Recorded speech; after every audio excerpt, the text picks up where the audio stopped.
नमस्कार दोस्तों, even exam solution में आपका स्वागत है। आज के वीडियो में हम बात करेंगे प्रश्नावली 1.1 का क्वेश्चन नंबर 3। ओके, अभाज्य गुणनखंड विधि द्वारा निम्नलिखित पूर्णांकों के HCF और LCM ज्ञात कीजिए। HCF और LCM पिछले क्वेश्चन में भी हम पढ़ चुके हैं दोस्तों। ओके, तो इसमें ये कह रहा है कि अभाज्य गुणनखंड विधि द्वारा, तो अभाज्य गुणनखंड विधि द्वारा जब हम इन्हें करेंगे तो सबसे पहले हमें 12, 15 और 21 के अभाज्य गुणनखंड करने पड़ेंगे। ओके, तो सबसे पहले मैं यहाँ पर 12 के अभाज्य गुणनखंड कर देता हूँ। ये हमारा एक रफ कार्य होगा, मैं यहाँ पे कर लेता हूँ। ओके, 12 के अभाज्य गुणनखंड क्या होंगे, ये मैं 12 के अभाज्य गुणनखंड करता हूँ। यहाँ मैं 2 से डिवाइड करूंगा 6 बार जाएगा, और फिर 2 से करूंगा मैं 3 बार, और मैं 3 से करूंगा 1 बार, यानी कि 2, 2 और 3।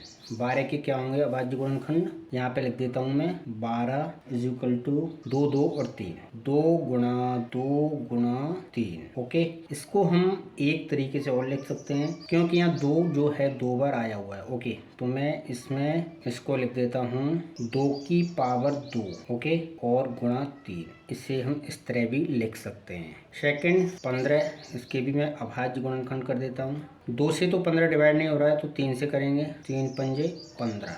5 न 2 से हो रहा है न 3 से, तो हम इसे 5 से ही करेंगे। एक बार जाएगा 3 और 5। यहाँ पर मैं 15 के सामने लिख देता हूँ 3 गुणा 5। ये 15 के अभाज्य गुणनखंड हो गए। ओके, अब तीसरी संख्या है हमारे पास 21।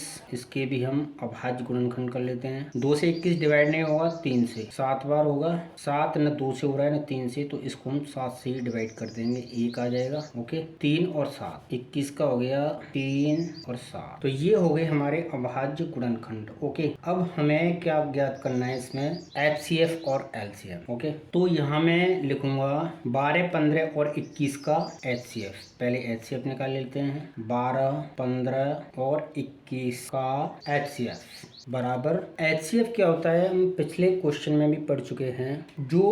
यदि 2 संख्या है हमारे पास, जो दोनों में, यहाँ पर हमने 3 संख्याओं के अभाज्य गुणनखंड किए हैं, तो हमें ऐसी संख्या देखनी है जो तीनों में हो। पहले ये देखिए तीनों में कौन सी संख्या है। मैं 2 को देख लेता हूँ, 2 इसमें है, इसमें नहीं है, इसमें नहीं है। अब मैं आगे बढ़ता हूँ। 3 इसमें है, 12 वाली लाइन में 3 है, 12 के अभाज्य गुणनखंडों में 3 है, 15 के अभाज्य गुणनखंडों में भी 3 है, और 21 के अभाज्य गुणनखंडों में भी 3 है। ओके, ये तीनों में है 3, तो इसका जो HCF होगा वो होगा 3। इसमें एक चीज और आपको याद रखनी है, यदि इसमें 3 उच्चतम घात वाला होता कोई, मान लो 3 का स्क्वायर होता है यहाँ पे, और यहाँ सिर्फ 3 ही होता, तो इसका HCF 3 ही आता। हमेशा HCF में न्यूनतम घात वाली संख्या को लेते हैं जो सभी में हो। ओके, तो 3 जो है तीनों के अभाज्य गुणनखंडों में है, और 3 की जो न्यूनतम घात 1 है, तो हम न्यूनतम घात वाला HCF में लेते हैं, तो इसका HCF हो गया 3। अब हम लेंगे, इसका निकालेंगे LCM। अब यहाँ फिर मैं लिखूंगा 12, 15, 21 का LCM। ओके, अब इसका LCM क्या होगा, मैं यहाँ लिख देता हूँ। LCM में क्या होता है दोस्तों, पहले तो हम देखते हैं कि कौन सी संख्या तीनों के अभाज्य गुणनखंडों में है। ओके, और जिसकी उच्चतम घात होती है हम उसे लेते हैं। ओके, तो यहाँ पर देखिए 2 इसमें है, इसमें नहीं है, इसमें नहीं है। 3 है तीनों में, पहले हम 3 को ही ले लेते हैं। यहाँ पे लिख देता हूँ मैं 3 तीनों में है, ले लिया। उच्चतम घात वाला लेते हैं, ध्यान रखना है। ओके,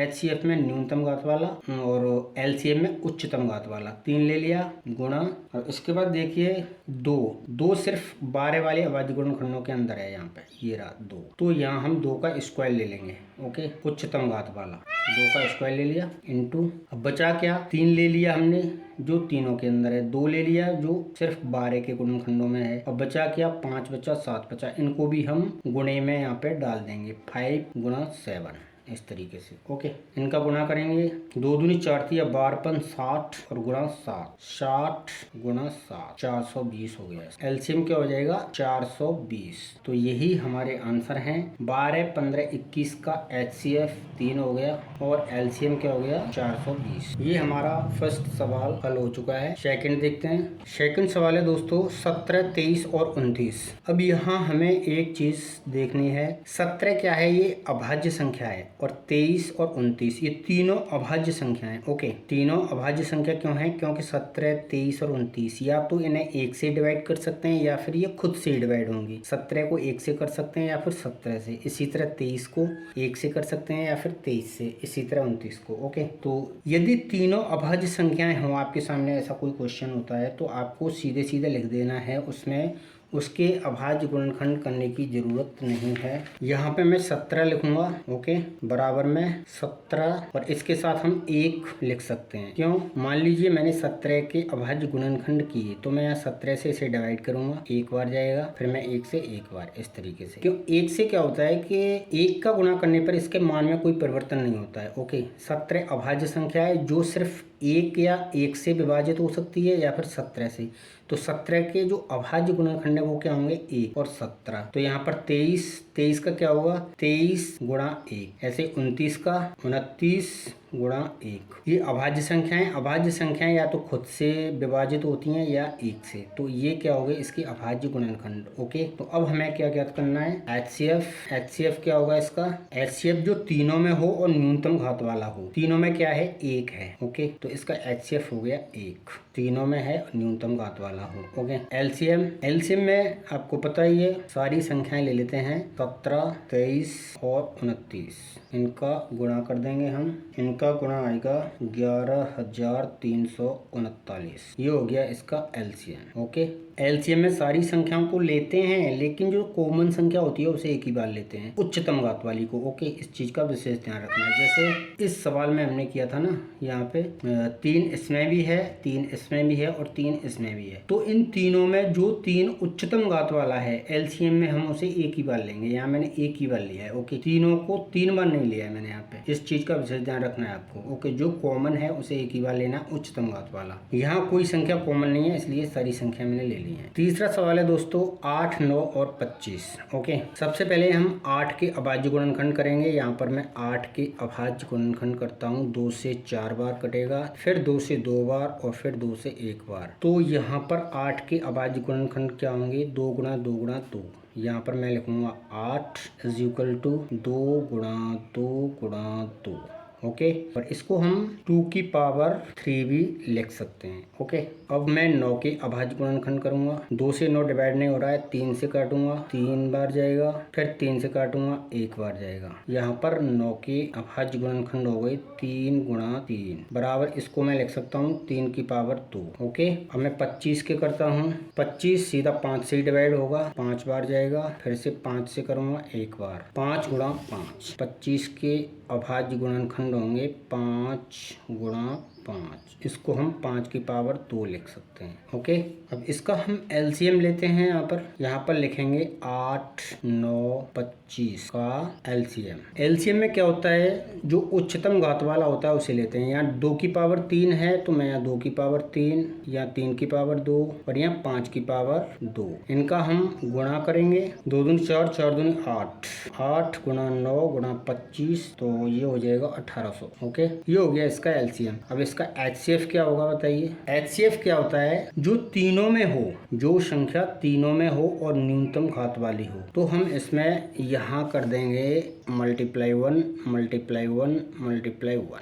ओके, क्या है? 1 से इसके मान में कोई परिवर्तन नहीं होता है। ओके, 1 का गुणा आप किसी भी संख्या में कीजिए, उस संख्या के मान में कोई भी परिवर्तन नहीं होगा। 25 से 1 का गुणा कीजिए, 25 ही आएगा। 20 से कीजिए 1 का गुणा, 20 ही आएगा। ओके, तो इसका HCF क्या होगा? 1 होगा। सवाल नंबर 4 देखते हैं दोस्तों। अब सवाल नंबर 4 है दोस्तों, HCF 306, 657 बराबर 9 दिया है। ओके, HCF दे रखा है, LCM 306, 657 ज्ञात कीजिए। ओके, हमें एलसीएम ज्ञात करना है, हमारे पास HCF है। ओके, तो पहले मैं यहाँ पे लिख लेता हूँ सॉल्यूशन। अब यहाँ पे लिख लेता हूँ मैं HCF। HCF क्या है हमारे पास? HCF हमारे पास है 9। ओके, और जो 2 संख्याएं हैं हमारे पास, अभी मैं आपको एक सूत्र बताऊंगा, हम पिछले वीडियो में भी बात कर चुके हैं उसके बारे में। तो यहाँ पर HCF हो गया 9 और यहाँ पर मैं लिख देता हूँ A = 306, B = 657 657। ओके, और हमें ज्ञात क्या करना है, एलसीएम हमें ज्ञात करना है। पिछले वीडियो में एक सूत्र के बारे में पढ़ा था दोस्तों कि एलसीएम गुणा एचसीएफ बराबर क्या होता है, ए गुणा बी होता है। ओके, ए गुणा बी को हम प्रथम संख्या या द्वितीय संख्या से भी इंडिकेट कर सकते हैं। यहाँ पर हम ए की जगह ऐसे भी लिख सकते हैं कि प्रथम संख्या। ओके, और यहाँ लिख सकते हैं हम द्वितीय संख्या, इस तरह। ओके, दी हुई है प्रथम संख्या, द्वितीय संख्या, या फिर ए या बी, इन दोनों में से एक लिखना है आपको। ओके, मैंने ए और बी ले लिया है यहाँ पे, और अब यहाँ कर देता हूँ मैं इस सवाल को। एलसीएम क्या है हमारे पास, एलसीएम हमें निकालना है। ओके, एचसीएफ क्या है, तो मैं यहाँ पे लिखूंगा एलसीएम, ओके, गुणा एचसीएफ 9 दिया हुआ है, 9 लिख लिया मैंने, बराबर ए गुणा बी। ए क्या है संख्या, 306 प्रथम संख्या, यहाँ पर मैंने 306 गुणा बी क्या है 657 द्वितीय संख्या। ओके, अब मैं यहाँ पे लिखूंगा एलसीएम बराबर 306 गुणा 657। अब जो ये 9 है, इधर बराबर के इधर से हम इधर ले जाएंगे इसको, इसका पक्षांतरण करेंगे तो यहाँ पे ये गुणे में है। ओके, यहाँ पे किस में है, ये गुणे में है, तो यहाँ पे आ जाएगी फिर ये भाग में तरीके से। अब 9 से हम डिवाइड करेंगे 3 से 6 को, 9 तिया 27, 3 बचेगा 6 और 9 चौक 36, यानी 34 बार। 9 से 306 34 बार डिवाइड हो गया। ओके, अब एलसीएम 34 गुणा 657, और 34 गुणा 657 कीजिए आप 22,338। ओके, अब नीचे लिख देंगे हम एलसीएम 306 ब 657 का बराबर कितना आएगा, 22,338। ये हो गया इसका आंसर। ओके, अगला सवाल देखते हैं दोस्तों। क्वेश्चन नंबर 5 है दोस्तों, जांच कीजिए कि क्या किसी प्राकृत संख्या n के लिए संख्या 6 की पावर n अंक 0 पर समाप्त हो सकती है। ओके, सबसे पहले हमें इसे समझना है। ओके, यहाँ कह रहा है जांच कीजिए क्या किसी प्राकृत संख्या n क्या है, एक प्राकृत संख्या है। ओके, प्राकृत संख्या क्यों है n, हमारी एक बेसिक मैथ की एक प्लेलिस्ट है, जो बच्चे मैथ में बहुत ज्यादा कमजोर हैं, उस बेसिक जो प्लेलिस्ट है उसको एक बार आप जरूर वॉच कीजिएगा। तो यहाँ n का क्या मतलब होता है, n होता है नेचुरल नंबर। ओके, इसको हिंदी में बोलते हैं हम प्राकृत संख्या। प्राकृत संख्या क्या होती है दोस्तों, जो 1 से स्टार्ट होती है, 1 2 3 4 इस तरह, और जो अनंत तक चलती है, ये होती है प्राकृत संख्या। अब ये हमारा जो क्वेश्चन है ये कह रहा है कि जांच कीजिए कि क्या किसी प्राकृत संख्या n के लिए संख्या 6 की पावर n अंक 0 पर समाप्त हो सकती है। तो यह सॉल्यूशन हम कैसे करना है, यदि आपके एग्जाम में ये आ जाता है तो उसी तरीके से मैं आपको बता रहा हूँ यहाँ पर किस तरीके से करना है आपको। यहाँ मैंने लिखा 6 की पावर क्या है n, क्या कभी ये 0 पर समाप्त हो सकती है। n क्या है, एक प्राकृत संख्या है। प्राकृत संख्या क्या है, 1 2 3 4 5। ओके, अब मैं 6 की पावर 1 रख के देखता हूँ। मान लीजिए यहाँ पे 6 की पावर 1 रखा मैंने, तो ये कभी 0 पर समाप्त हो सकता है। या फिर मैं रखता हूँ 6 की पावर 2, या फिर 6 की पावर 3। तो हम एक एक करके इसे देखेंगे तो हमें कभी पता नहीं चलेगा। और जो प्राकृत संख्याएं होती हैं वो तो अनंत तक होती हैं। ओके, अब इनका क्या मतलब है, जैसे 6 की पावर 2 है तो मैं 6 गुणा 6 36 होता है, वो 0 पर कहाँ समाप्त हो रहा है, नहीं हो रहा है। ओके, तो यहाँ हमें एक लाइन लिखनी होगी। ओके, यहाँ आपको क्या लिखना है, यदि संख्या का गुणनखंड, संख्या मतलब 6, या आप ये लिख सकते हैं दी हुई संख्या का गुणनखंड 2 की पावर m गुणा 5 की पावर n का रूप होता है। ओके, यदि संख्या का गुणनखंड 2 की पावर m गुणा 5 की पावर n का रूप होता है तो संख्या 0 पर समाप्त होगी। तो संख्या 0 पर समाप्त होगी, इस तरह। ओके, ये लाइन लिखनी है, आपको समझना है सिर्फ। ओके, अभी हम इसको आगे करेंगे, अभी आपके अच्छे से समझ में आ जाएगा। अब ये 2 की पावर m और 5 की पावर n ये क्या है। अब हम यहाँ जो संख्या दी हुई है हमारे पास 6 दी हुई है। ओके, तो सबसे पहले मैं क्या करूँगा, 6 के अभाज्य गुणनखंड कर लेता हूँ। यहाँ पे ये रफ कार्य होगा। ओके, तो मैं रफ में ही कर लेता हूँ। ये 6 के अभाज्य गुणनखंड करके देख लेता हूँ मैं। 2 से 3 और 3 से 1, 2 और 3। 6 के अभाज्य गुणनखंड क्या है, 2 गुणा 3। ओके, और लाइन में हमने क्या लिखा है, यदि संख्या का गुणनखंड 2 की पावर m गुणा 5 की पावर n का रूप होता है तो संख्या 0 पर समाप्त होगी। लेकिन हमें क्या मिल रहा है, 6 के गुणनखंडों में 2 और 3 मिल रहा है, और हमें चाहिए क्या था, 2 और 5। इसमें 2 है, इसमें 2 है, 2 तो मिल गया, लेकिन इसमें 3 है और यहाँ 5 है, ये मैच नहीं हो रहा है। ओके, और चाहे तो आप इसे नीचे यहाँ पे लिख सकते हैं, 6 बराबर जो 6 के गुणनखंड हैं 2 गुणा 3, इस तरह लिख सकते हैं। पेपर में जो करना है इसी तरीके से करना है आपको। फिर आपको एक लाइन और लिखनी होगी, मैं यहाँ लिख देता हूँ। 6 का अभाज्य गुणनखंड 2 की पावर m गुणा 5 की पावर n का रूप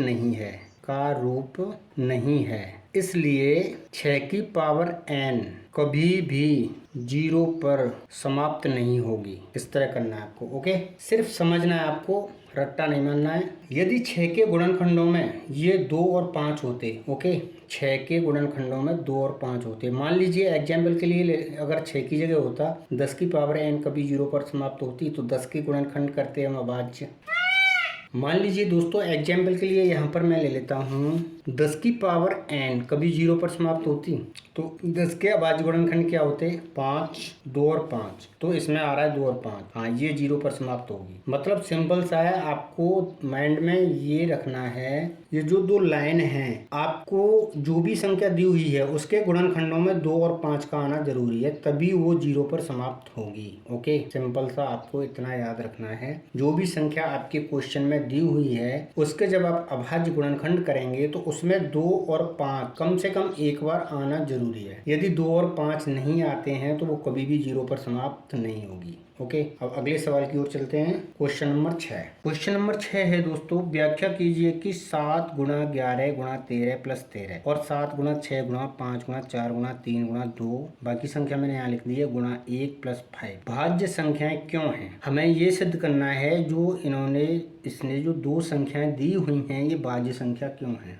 ओके, सबसे फर्स्ट संख्या हम यहाँ पे लिख लेते हैं 7 गुणा 11 गुणा 13 प्लस 13। ओके, सबसे पहले अपन को इसमें देखना है, इसमें 2 पद बन रहे हैं। ओके, एक पद तो हो गया ये वाला, फिर बीच में प्लस आ गया, एक पद हो गया ये, 2 पद बन रहे हैं। ओके, 2 पद बन रहे हैं और ऐसी संख्या देखिए जो दोनों में हो, 13 इसमें भी है 13 इसमें भी है, तो 13 हम क्या ले लेते हैं, कॉमन ले लेते हैं। यहाँ पे मैंने 13 ले लिया कोष्टक, अब यहाँ पे क्या बचेगा, 13 मैंने कॉमन ले लिया, बचेगा क्या, 7 गुणा 11। चाहे तो आप 13 की जगह यहाँ 1 लिख सकते हैं। ओके, क्योंकि 1 का गुणा हम 7 और 11 में करेंगे तो इसके मान में कोई परिवर्तन नहीं होगा, इसलिए मैं नहीं लिख रहा हूँ। ओके, प्लस अब यहाँ बचेगा 1, यहाँ मैंने इसलिए लिखा है क्योंकि दूसरा पद है, बीच में प्लस आ रहा है। 1 का प्लस माइनस में तो मान में परिवर्तन कर देता है 1, लेकिन गुणे में एक संख्या के मान में कोई भी परिवर्तन नहीं लेके आता है। ओके, अब यहाँ पे 13 लिख दिया मैंने, 11 7 77 प्लस 1 कोष्टक, 13 कोष्टक का मतलब होता है गुणा, 77 और 1 78, 13 गुणा 78 करेंगे हम तो यहाँ मिलेगा हमें 1014। ओके,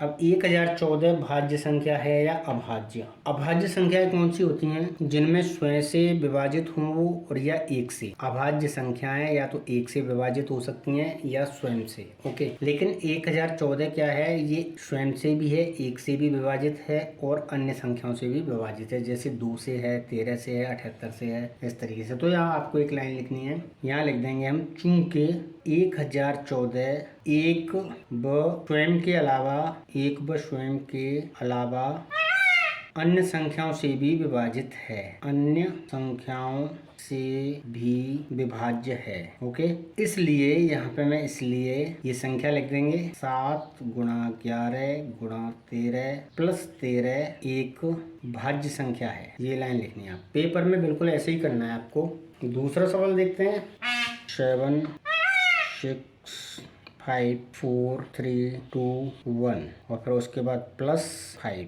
सेम इसी तरीके से होगा ये भी, इसमें भी 2 पद बन रहे हैं। ओके, एक पद तो ये बन गया और एक पद हो गया ये। अब दोनों में 5 है, यहाँ पर भी 5 है इस पद में और इसमें भी 5 है, तो यहाँ मैं 5 क्या ले लूंगा, कॉमन ले लूंगा। कोष्टक बचेगा क्या, 7 गुणा 6 गुणा 4 गुणा 3 गुणा 2 गुणा 1 और प्लस 1, इस तरीके से। ओके, यहाँ पर 5 7 6 42 गुणा 4 3 12 12 दूनी 24, 24 का 1 से करेंगे 24 ही आएगा, 24 और प्लस 1। ओके, अब 5 42 गुणा 24 1008 प्लस 1 और 5 कोष्टक हटा देंगे, कोष्टक का मतलब गुणा होता है, गुणा 1008 में 1 जोड़ देंगे 1009 हो जाएगा ये। अब ये आएगा 1009 का 5 से गुणा कर दीजिए, 5045। वही भाषा हम यहाँ पे लिख देंगे, चूंकि 5045, या फिर मैं एक दूसरी भाषा भी यहाँ आपको बता देता हूँ, जो आपको अच्छा लगे वो लिख सकते हैं। 5045 संख्या एक व स्वयं के अलावा 5, 1009 आदि संख्याओं से भी विभाजित है, ऐसे लिख सकते हैं। ओके, 5 से विभाजित है, 1009 आदि संख्याओं से विभाजित है, लेकिन मैं यही भाषा इसमें लिख देता हूँ, जो कि 5045 संख्या एक व स्वयं के अलावा अन्य संख्याओं से भी विभाजित है। और या फिर यहाँ आप लिख सकते हैं अलावा 5 व 1009 से भी विभाज्य है। ओके, इसलिए वो संख्या लिख देंगे, एक भाज्य संख्या है। इस तरह आपको ये क्वेश्चन यदि आपके एग्जाम में आता है तो करना है।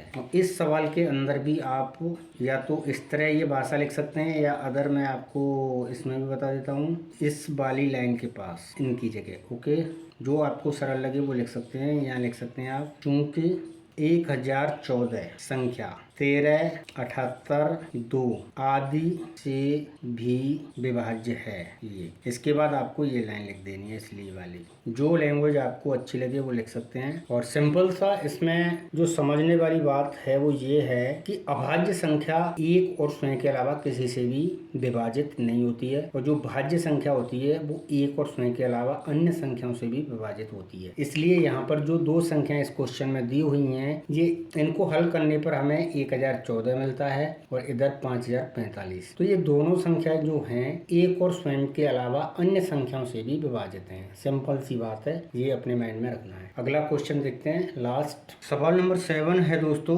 किसी खेल के मैदान के चारों ओर एक वृत्ताकार पथ है। इस मैदान का एक चक्कर लगाने में सोनिया को 18 मिनट लगते हैं, और जबकि इसी मैदान का एक चक्कर लगाने में रवि को 12 मिनट लगते हैं। मान लीजिए वे दोनों एक ही स्थान और एक ही समय पर चलना प्रारंभ करके एक ही दिशा में चलते हैं, तो कितने समय बाद वे पुनः प्रारंभिक स्थान पर मिलेंगे। सवाल की जो लैंग्वेज है वो इतनी बड़ी कर दी है कि पता नहीं कितना सवाल है, क्या है, ऐसा कुछ भी नहीं है, सिर्फ समझने वाली बात होती है दोस्तों। सबसे पहले ये कह क्या रहा है, किसी खेल के मैदान के चारों ओर। खेल का मैदान, मैं यहाँ पर एक मैदान बना देता हूँ, यहाँ जिस तरीके से ये एक खेल का मैदान है। ओके, किसी खेल के मैदान के चारों ओर एक वृत्ताकार पथ है। वृत्ताकार पथ एक रास्ता है, इसके चारों तरफ क्या है, एक रास्ता है, ये वाला। ओके, इस मैदान का एक चक्कर लगाने में सोनिया को 18 मिनट लगते हैं। सोनिया को कितना टाइम लगता है, एक बिंदु बना लेते हैं हम, ये एक बिंदु है। ओके, और सोनिया को कितना टाइम लगता है, 18 मिनट। ओके, जबकि इसी मैदान का एक चक्कर लगाने में रवि को 12 मिनट लगते हैं। रवि को लगता है 12 मिनट का समय। मान लीजिए वे दोनों एक ही स्थान और एक ही समय पर चलना प्रारंभ करते हैं। एक ही स्थान, ये मैंने बना दिया बिंदु, यहीं से चलना प्रारंभ करते हैं वो दोनों। ओके, एक ही दिशा में चलते हैं, और वो चल रहे हैं कौन सी दिशा में, इस वाली दिशा में चल रहे हैं। ओके, इस वाली दिशा में इस तरह चल रहे हैं। वे दोनों एक ही स्थान और एक ही समय पर चलना प्रारंभ करके एक ही दिशा में चलते हैं। कितने समय बाद वे पुनः प्रारंभिक स्थान पर मिलेंगे। यहीं से चलना स्टार्ट करते हैं और कितने समय बाद वो यहीं पर मिलेंगे। ओके, ये है हमारा सवाल। सोनिया 18 मिनट में यहीं से चलती है और यहीं आ जाती है। ओके, रवि 12 मिनट में यहीं से चलता है और यहीं आ जाता है। पहला चक्कर वो 18-12 में लगा देते हैं। दूसरे चक्कर में सोनिया 36वें मिनट में यहाँ पर आएगी, और रवि 24वें मिनट में यहाँ पर आएगा, इसी बिंदु पर। ओके, तीसरे चक्कर में सोनिया 54वें मिनट में यहीं आ जाएगी, इसी जगह, और रवि 36वें मिनट में आ जाएगा यहीं पे। यानी सोनिया दूसरे चक्कर में, ओके, यानी 36वें मिनट में आएगी, और रवि तीसरे चक्कर में 36वें मिनट में यहाँ आएगा। अब ये तो होगी समझने वाली बात। ओके, मतलब आंसर तो हमारा निकल आया है कि 36 मिनट बाद दोनों प्रारंभिक जो बिंदु है वहां पर दोनों मिल जाएंगे। ये तो सिर्फ समझने वाली बात है, हमें एग्जाम के अंदर कैसे करना है। अब इसमें क्वेश्चन में बोल रहा है कि कितने समय बाद, मतलब पहली बार कितने समय बाद मिलेंगे वो। वैसे दिन भर वो चक्कर काटेंगे तो 2 बार, 4 बार, 10 बार वो मिलते रहेंगे। ओके, दिन भर वो इसी पथ पर चलते रहेंगे तो वो मिलते रहेंगे। लेकिन हमें क्या निकालना है, सबसे पहली बार सबसे कम समय में। पहली बार मिलेंगे तो सबसे कम समय में ही मिलेंगे, दूसरी बार मिलेंगे तो ज्यादा समय लगेगा, तीसरी बार मिलेंगे तो और ज्यादा समय लगेगा। मतलब पहली बार सबसे कम समय में, यहाँ हमें किसका अनुभव हो रहा है, कम। ओके, और जहाँ हमें कम का अनुभव होता है वहाँ हम क्या करते हैं, एलसीएम निकालते हैं। ओके, ये आपको याद रखना है। तो इस क्वेश्चन के अंदर हमें कम का अनुभव हो रहा है, कम समय में सबसे पहली बार, मतलब कम समय में वो कब मिलेंगे। तो इसका सबसे पहले हम एलसीएम निकालेंगे। तो यहाँ मैं 18 के अभाज्य गुणनखंड कर देता हूँ पहले। 2 से 9 बार, 3 से 3 बार कटेगा 9, और ये 3 से 1 बार। और इसी तरह मैं 12 के अभाज्य गुणनखंड कर देता हूँ। 2 से 6 बार कटेगा, 2 से 3 बार और 3 से 1 बार। यहाँ पे लिख दूंगा मैं 18 के अभाज्य गुणनखंड क्या है, 2 3 3, 2 गुणा 3 गुणा 3, ओके। और 12 के 2 गुणा 2 गुणा 3, ओके। तो इसको हम कैसे लिख सकते हैं, यहाँ 2 गुणा 3 की पावर 2, क्योंकि 3 इसमें 2 बार है, इसमें 2 की पावर 2 गुणा 3, इस तरह, ओके। अब 18 12 का हमें एलसीएम लेना है। तो यहाँ लिखूंगा मैं 18 12 का एलसीएम, 18 12 का एलसीएम। एलसीएम में क्या होता है, जो दोनों में कॉमन हो और उच्चतम घात वाला हो, ओके। यहाँ पर देखिए 2 इसमें भी है, इसमें भी है, लेकिन हमें कौन सी 2 लेनी है, उच्चतम घात वाला। तो यहाँ तो 2 की पावर 1 है, लेकिन यहाँ 2 की पावर 2 है, तो मैं इसमें लूंगा 2 की पावर 2 इंटू। अब इसमें देखिए 3 इसमें भी है, इसमें भी है, लेकिन उच्चतम पावर किसकी है, इस वाले की है। तो ये 3 नहीं लूंगा मैं लूंगा 3 की पावर 2, ओके। अब इसको आप 2 को 2 दूनी 4, 3 तिया 4 गुणा 9, 9 चौक 36, 36 आ गया। अब आपको एक लाइन लिखनी है नीचे, सोनिया तथा रवि दोनों 36 मिनट बाद, 36 मिनट बाद पुनः प्रारंभिक स्थान पर मिलेंगे, पुनः प्रारंभिक स्थान पर मिलेंगे। ये हो गया इसका आंसर। इस तरह आपको इस सवाल को करना है, और कल से हम चैप्टर 2 स्टार्ट करेंगे। दोस्तों आपसे एक रिक्वेस्ट है, प्लीज़ आप एक कमेंट जरूर किया करें, वीडियो लाइक कीजिए, चैनल को सब्सक्राइब कीजिए। आपके एक लाइक से हमें बहुत ही मोटिवेशन मिलता है, क्योंकि वीडियो बनाने में काफ़ी मेहनत करनी होती है। जब आप लाइक करेंगे तो हम मोटिवेट होंगे और अच्छे अच्छे वीडियो बनाने की कोशिश करें। वीडियो वॉच करने के लिए आपका बहुत बहुत धन्यवाद।